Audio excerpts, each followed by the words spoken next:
Hello, I'm Dr. Garrett Boyer. Welcome to Gospel Minded, an outreach of Benedictus Psychological Services. Check out benedictuspsych.com. Here at Gospel Minded, we spend a few minutes each week talking about psychology, emotions, attitudes, behaviors, and we reflect on how these important topics are related to the Sunday Gospel reading each week. I always point out that this isn't a substitute for actually going to church or participating in therapy or counseling or spiritual direction if you're involved with those practices. But like we know so well, things of our psychology and our mind so often go beautifully hand in hand with our spirituality. If this is your first time checking out Gospel Minded, welcome. If you're coming back, welcome back. Either way, I hope that you will like this video and then will subscribe to the channel so that you never miss an episode of Gospel Minded. So here we are, friends, continuing to roll along in ordinary time before we hit that pause button and start up with Lent coming up. But this week, the Gospel reading from Luke is just mind-blowing because it presents a very different picture of how we who are Christians are supposed to live our life. So let me read just a little bit of it for you. It's from Luke chapter 6, and it starts with verse 27. It says this: Jesus said to his disciples, "To you who hear I say, love your enemies, do good to those who hate you, bless those who curse you, pray for those who mistreat you. To the person who strikes you on one cheek, offer the other one as well. And from the person who takes your cloak, do not withhold even your tunic. Give to everyone who asks of you, and from one who takes what is yours, do not demand it back." And he goes on, and it's like, what? I mean, this really flies in the face of what conventional intuition and our natural disposition is.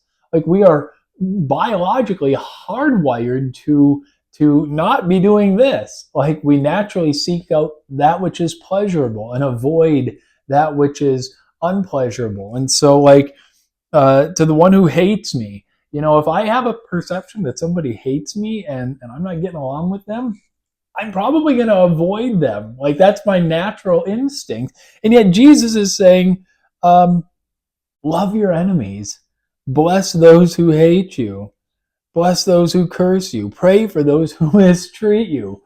Like, wow, that's there's a lot there and a lot to talk about spiritually, psychologically.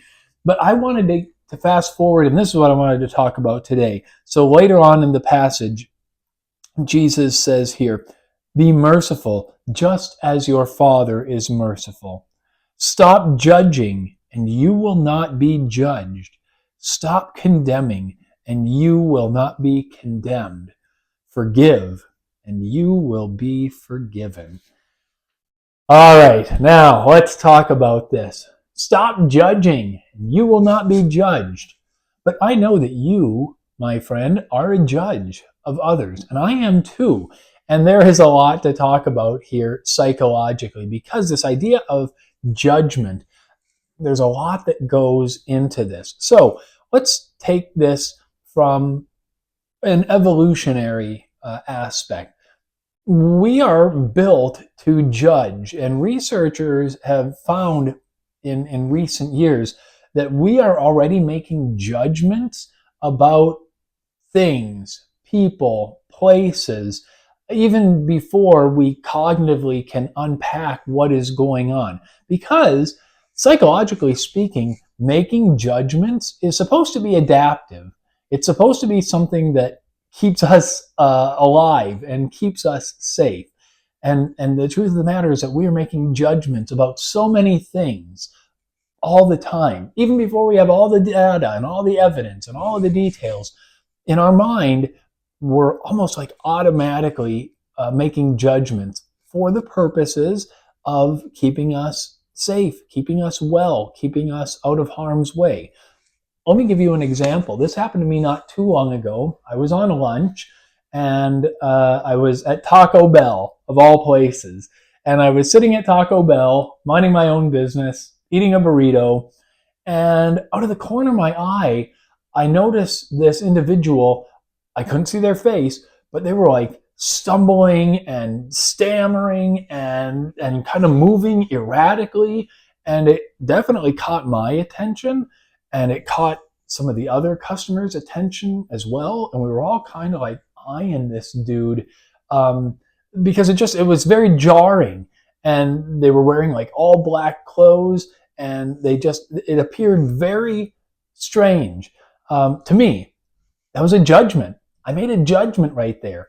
I said, to me, it came across as strange, and I believe it came across as odd to others as well. I don't know what this guy's issue was. Was he drunk? Was he high? Did he have bad intentions? Was he just kind of a weird dude who stumbled into a Taco Bell?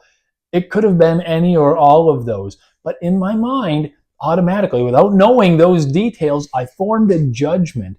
I was like, man, that's a good example of the adaptive nature of the judgment mechanism. We make judgments to keep us safe, that inform our decisions. Like that's what judgment is supposed to do. But you and I know that that's not what Jesus is talking about here.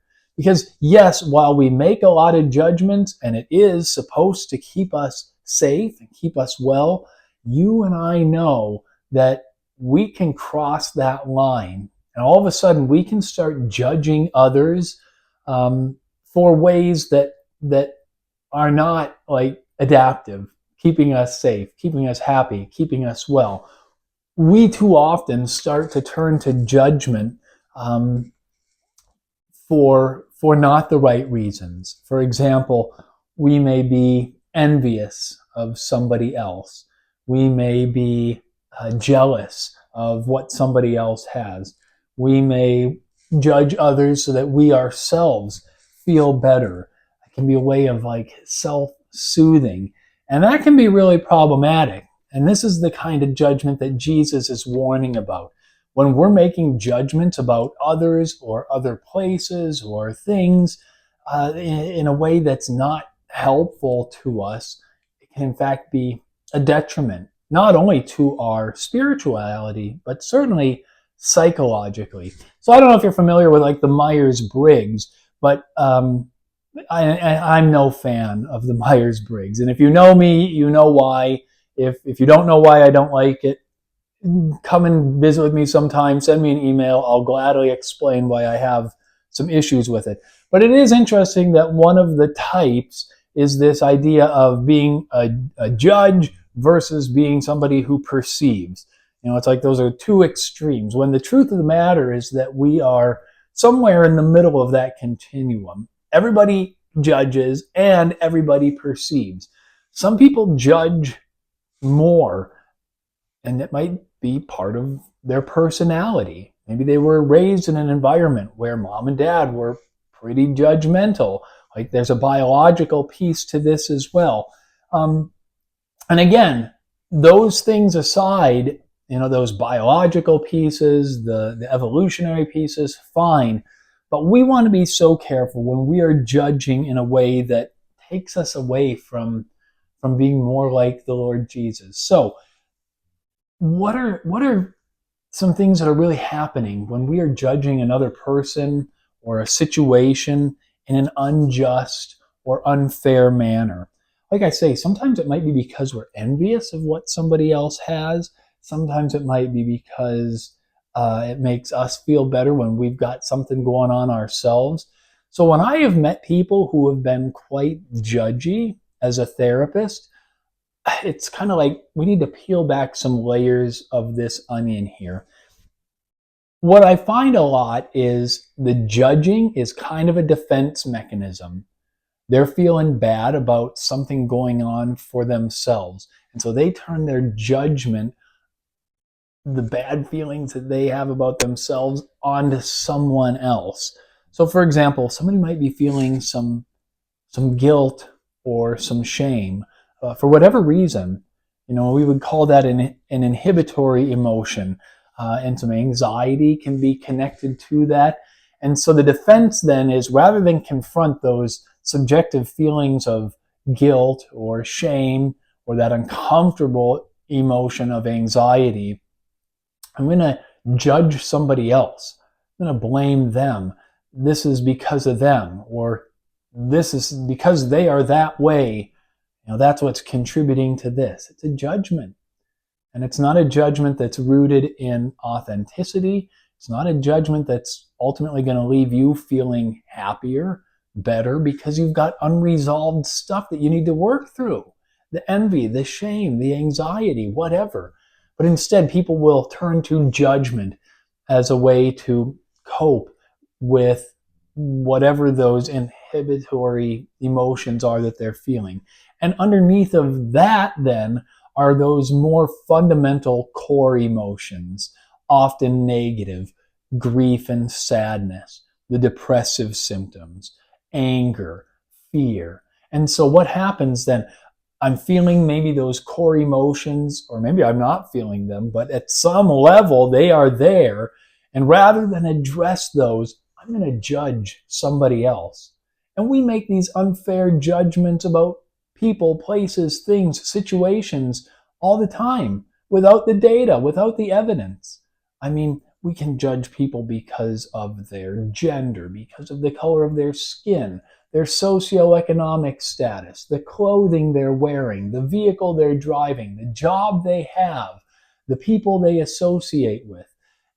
And none of those things quite give the complete picture about who that person is that we are judging. And if those are the markers for how we judge, it's no wonder people feel bad when they are persistently judging others. Because then when you peel back those layers of that onion, yeah, you might judge somebody else because they wear this thing or that thing, or they drive this car or that car, or whatever.